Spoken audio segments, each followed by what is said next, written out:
صحیح بخاری میں ایک حدیث موجود ہے، ابو موسیٰ اشعری کہتے ہیں کہ ہم ایک باغ میں بیٹھے ہوئے تھے، اتنے میں باغ کے دروازے پہ دستک ہوئی۔ نبی علیہ السلام نے فرمایا کہ جو کوئی بھی ہے نا دروازے پہ اسے جنت کی بشارت ہے۔ کہتے دروازہ کھولا تو سیدنا ابوبکر رضی اللہ تعالیٰ اندر آ گئے، تھوڑی دیر بعد پھر دستک ٹھک ٹھک، آپ فرمایا آپ بھی جو آیا نا اسے جنت کی بشارت ہے۔ دروازہ کھولا سیدنا عمر،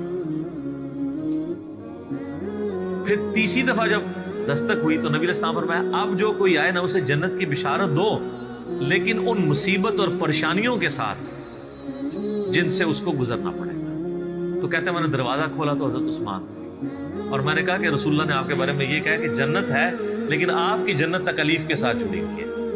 تو انہوں نے کہا میں اللہ سے مدد مانگتا ہوں ان فتنوں کے اگینسٹ۔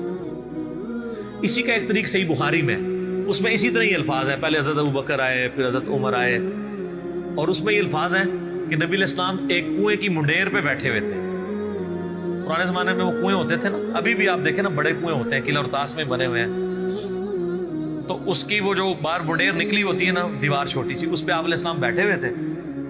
تو پہلے حضرت ابوبکر کو جنت کی بشارت ملی، نبی علیہ السلام نے ان کو اپنے دائیں جانب بٹھا لیا، حضرت عمر کو اپنی بائیں جانب بٹھا لیا۔ جب حضرت عثمان اندر انٹر ہوئے تو جگہ ختم تھی، تو حضرت عثمان نبی علیہ السلام کے سامنے منڈیر پہ آ کے بیٹھ گئے۔ تو راوی حدیث کہتے ہیں کہ میں نے اس حدیث سے رزلٹ نکالا ہے کہ ابو بکر عمر کی قبریں رسول اللہ کے ساتھ بنے گی، اور حضرت عثمان کی قبر نبی علیہ السلام کے ساتھ نہیں بنے گی، وہ سامنے بنے گی۔ یہ راوی نے بعد میں جب قبروں کے بعد ڈیسائیڈ کیا، یعنی وہ جو تابعی ہے تبع تابعی ہے۔ اور سر واللہ سیدنا عثمان کی قبر نبی علیہ السلام کی قبر مبارک کی سیدھ میں، بالکل سیدھ میں بقیع غرقد قبرستان کے اندر موجود ہے۔ اور چاند ایک قبریں جو باقی ہیں نا اس وقت اپنی صحیح فارم کے اندر سنت کے مطابق یہ ہے، یعنی وہ بہت اونچی نہیں ہے، ارد گرد وہ پتھروں کی فصیل بنی ہوئی ہے چھوٹی سی، وہ ایک بالش جو اجازت ہے صحیح بخاری میں اونٹ کی کوہان جتنی، اور بالکل ڈومیننٹ جگہ کے اوپر ہے، وہ سامنے وہ ارد گرد اس کی کوئی اور قبر بھی نہیں ہے، ڈومیننٹ جگہ پہ۔ پہلے تو خیر سلطنت عثمانیہ کے دور میں مزار بھی اس پہ بہت بڑا بنا تھا، آپ کو پرانی تصاویر مل جائیں گی 1886 کی، وہ تو پھر سعودی حکومت نے توڑوائے، ظاہر ہے وہ خلاف سنت مزار بنے ہوئے تھے۔ تو وہ یعنی سیدنا عثمان کی قبر بالکل صحیح سنت سے چلتی آ رہی ہے۔ اور یہ چونکہ حدیثیں میں نے پڑھی ہوئی تھی نا، میں نے کافی دفعہ سیدنا عثمان رضی اللہ تعالیٰ عنہ کی قبر مبارک پہ اشک بار آنکھوں کے ساتھ حاضری دی ہوئی ہے الحمدللہ۔ تو سیدنا عثمان کی قبر پہ میں یاد ہے، میں اشراق کے بعد ایک بار گیا نا تو مجھے اچانک یہ حدیث یاد آئی نا، تو میں نے یعنی وہ قبر کے پاس کھڑے ہو کے روضہ شریف کی طرف دیکھا نا، تو بالکل ایگزیکٹ سیدھ میں وہ قبر ہے۔ اللہ تعالیٰ نے ان کو صبر دیا، اور حالانکہ آپ دیکھیں کہ شروع میں اسلام قبول کر پہلے 10 مسلمانوں میں سے سیدنا عثمان، حضرت ابوبکر صدیق کے یہ بڑے بیسٹ فرینڈ تھے، ان کی دعوت سے اسلام قبول کیا۔ عشرہ مبشرہ 10 جنتی صحابہ میں سے 5 ایسے ہیں جو حضرت ابوبکر صدیق کی دعوت سے مسلمان ہوئے، ان میں سے ایک حضرت عثمان ہے۔ یہ پہلے 10 مسلمانوں میں سے۔ پھر آپ کے لیے فضیلت یہ کہ نبی علیہ السلام کی 2 بیٹیاں آپ کے عقد میں، ذوالنورین کا لقب اسی لیے ملا، 2 نوروں والا، نبی علیہ السلام کی آنکھوں کا نور۔ اس سے وہ دوسرے وہ نور والے مسئلے نکالنے شروع کر دیتے ہیں۔ یہ نور جو ہے نا وہ محاورتاً لفظ استعمال ہوا ہے، فزیکل نور نہیں ہے۔ ویسے تو ہم نبی علیہ السلام کو نور مانتے ہیں، نور ہدایت ہے، میرا اس پہ بھی کلپ ہے، اِنَّا أَرْسَلْنَاكَ شَاهِدًا وَمُبَشِّرًا وَنَذِيرًا وَدَاعِيًا إِلَى اللَّهِ بِإِذْنِهِ وَسِرَاجًا مُنِيرًا، تو مانتے ہیں چمکا دینے والا سورج۔ اور نبی علیہ السلام کے داماد ہونے کا ذکر سیدنا عثمان کا، یہ آپ کو نہج البلاغہ میں مولا علی کا خطبہ بھی مل جائے گا، جس میں حضرت عثمان کو انہوں نے جو سمجھانے کے لیے آئے تھے کہ تمہاری اس طرح شکایتیں گورنروں کی آ رہی ہیں، اور پھر اس میں انہوں نے کہا کہ بھئی ابو بکر اور عمر کے جو معاملات تھے اس سے زیادہ تمہیں احتیاط کی ضرورت ہے، کیونکہ نبی علیہ السلام کے ساتھ تمہارا دمادی کا رشتہ بھی ہے۔ یہ نہج البلاغہ میں شیعہ کے ہاں خطبے میں موجود ہے، اور عشرہ مبشرہ میں بھی شامل ہے، جو ابو داؤد ترمذی میں حدیث ہے، 10 بندوں کو ایک مجلس میں نبی علیہ السلام نے جنت کی بشارت دی۔ اس میں پہلے 4 خلفائے راشدین ہیں، ابو بکر، عمر، عثمان و علی، 4 خلفائے راشدین، اس کے بعد طلحہ، زبیر، عبد الرحمن بن عوف، سعد بن ابی وقاص، اور سعید بن زید، ابو عبیدہ بن جرح۔ تو یہ 10 لوگوں کو ایک مجلس میں جنت کی بشارت دی، اس میں بھی سیدنا عثمان شامل ہے۔ اور سیدنا عثمان کو تو جنت کی بشارت کئی دفعہ ملی ہوئی ہے۔ جامع ترمذی میں، مسند احمد میں حدیث موجود ہے، جب باغیوں نے ان کو گھیر لیا، محصور کر دیا۔ آج میں اس ٹاپک کی طرف نہیں چل رہا، وہ ایک علیحدہ سے ایک سٹوری ہے، ادھر پھر کئی اور چیزیں بھی آئیں گی، میں وہ مزاح کرکرا نہیں کرنا چاہتا۔ سیدنا عثمان رضی اللہ تعالیٰ عنہ کو مسجد میں جانے سے روک دیا، میٹھا پانی آپ کے گھر پہنچنے سے روک دیا گیا، تو آپ گھر کی چھت پہ کھڑے ہوئے اور انہوں نے خطاب کیا جو لوگ وہاں پہ ان کو گھیرے ہوئے تھے۔ ترمذی میں پورا ڈیٹیل خطبہ موجود ہے، مشکات میں آلموسٹ آپ کو ساری حدیثیں حضرت عثمان کے چیپٹر میں آپ کو تیسری جلد میں مل جائیں گی۔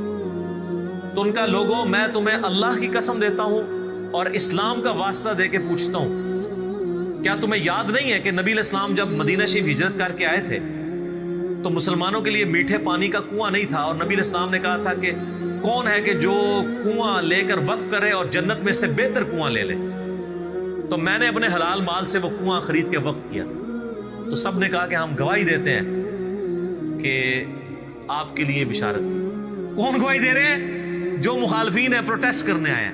اس سے بات چلی کہ وہ لوگ تھے جن کو یہ باتیں پتہ تھی، صحابہ ہی تھے، بیچ میں اور لوگ بھی مکس تھے لیکن صحابہ بھی تھے، بدری صحابہ بھی تھے، ان میں اختلاف رائے تھا، وہ علیحدہ سے ایک ٹاپک ہے۔ یوٹیوب پہ میرا کلپ ہے شہادت عثمان کے اصلی اسباب کیا تھے۔ عبداللہ ابن سبا والا تو معاملہ ہی ذرا ایک ڈفرنٹ کہانی بنا کے اس میں ڈال دی، وہ الگ چیز تھی۔ پھر سیدنا عثمان نے کہا کہ تمہیں یہ یاد نہیں ہے کہ مسجد نبوی کی توسیع کی باری آئی تو نبی علیہ السلام نے فرمایا کون ہے جو مسجد نبوی کے لیے زمین لے کے وقف کرے توسیع کے لیے کہ جنت میں اس سے بہتر اسے اللہ تعالیٰ قطع عطا فرمائے، تو میں نے اپنے مال میں سے وقف کیا تھا اور مجھے جنت کی بشارت ملی۔ بالکل ایسا۔ پھر ان کا جو جیش العسرہ تھا، تنگی والا جہاد، یعنی تبوک، جہاں پہ جہاد فرض ہو گیا تھا ہر مسلمان، کیونکہ رومن امپائر سے ٹکرانا تھا، تو نبی علیہ السلام نے جب چندے کی اپیل کی تھی تو میں نے 1000 دینار نبی علیہ السلام کی جھولی میں ڈرا کے ڈالے تھے، اور نبی علیہ السلام اپنے مبارک ہاتھوں سے یوں ان کو الٹ پلٹ کرتے تھے اور کہتے تھے عثمان جنتی آج کے بعد جو مرضی کرے۔ تو انہوں نے کہا کہ ہم گواہی دیتے ہیں۔ سر یہ 1000 دینار آپ کیا سمجھ رہے ہیں کتنی رقم ہوگی؟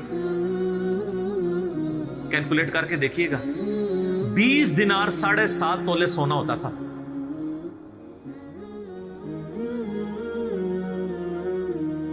تو 7.5 تولے کو 50 سے ضرب دیں،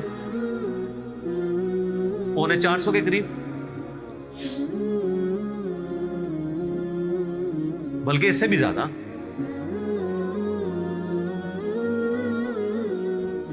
50 کو ضرب دیں 7 سے، 700,350 اور اوپر والا بھی کر لیں، تقریباً 400 کے قریب، 350 سے زیادہ بن جائے گا نا، 7.5 ہے، 450 قریب سمجھ لیں،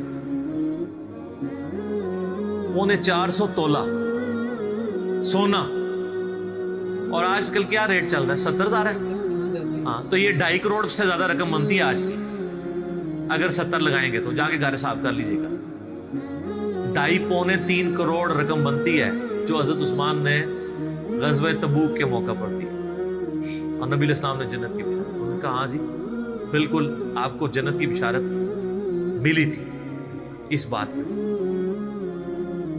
انہوں نے کہا تم مجھے نہ اب یہ بھی بشارتیں گنواتے جا رہے تھے، اور عثمان کہہ رہے تھے دیکھو مسجد میں نے وقف کی، مجھے مسجد میں نماز نہیں پڑھنے دے رہے ہو، کنواں میں نے لے کے دیا اور مجھے میٹھا پانی نہیں، مجھے کڑوا پانی پینا پڑتا ہے، مجھے تم پانی تک نہیں جانے دے رہے ہو، اور تم مان بھی رہے ہو ان چیزوں میں مجھے جنت کی بشارت ملی ہے۔ پھر عثمان نے چوتھا اور آخری سوال کیا کہ کیا تمہیں یہ حدیث نہیں پہنچی ہے؟ اور یہ حدیث بخاری میں بھی ہے، ترمذی کا یہ والا حصہ، کہ نبی علیہ السلام ایک دفعہ پہاڑ ہیرا کے اوپر چڑھے، ہیرا پہاڑ کے اوپر، حضرت ابوبکر، عمر اور حضرت عثمان یہ ساتھ تھے نبی علیہ السلام، 4 بندے تھے یہ ٹوٹل۔ تو پہاڑ جو ہے وہ جھوم پڑا، ہلنا شروع ہو گیا، وہ تو بخاری مسلم حدیث ہے۔ ہیرا ایک پہاڑ ہے لیکن ہم سے محبت، وہ احد پہاڑ کے بارے میں آتا ہے، احد ایک پہاڑ ہے، ہم سے محبت کرتا ہے، ہم بھی اس سے محبت کرتے ہیں۔ بعض روایتوں میں احد کا ذکر ہے، بعض میں ہیرا کا ذکر ہے۔ بال الٹیمیٹلی یہ ہے کہ نبی علیہ السلام نے فرمایا کہ اے پہاڑ تھم جا، اس وقت تجھ پہ ایک نبی، ایک صدیق اور 2 شہید ہیں۔ 2 شہید کون؟ حضرت عمر اور عثمان۔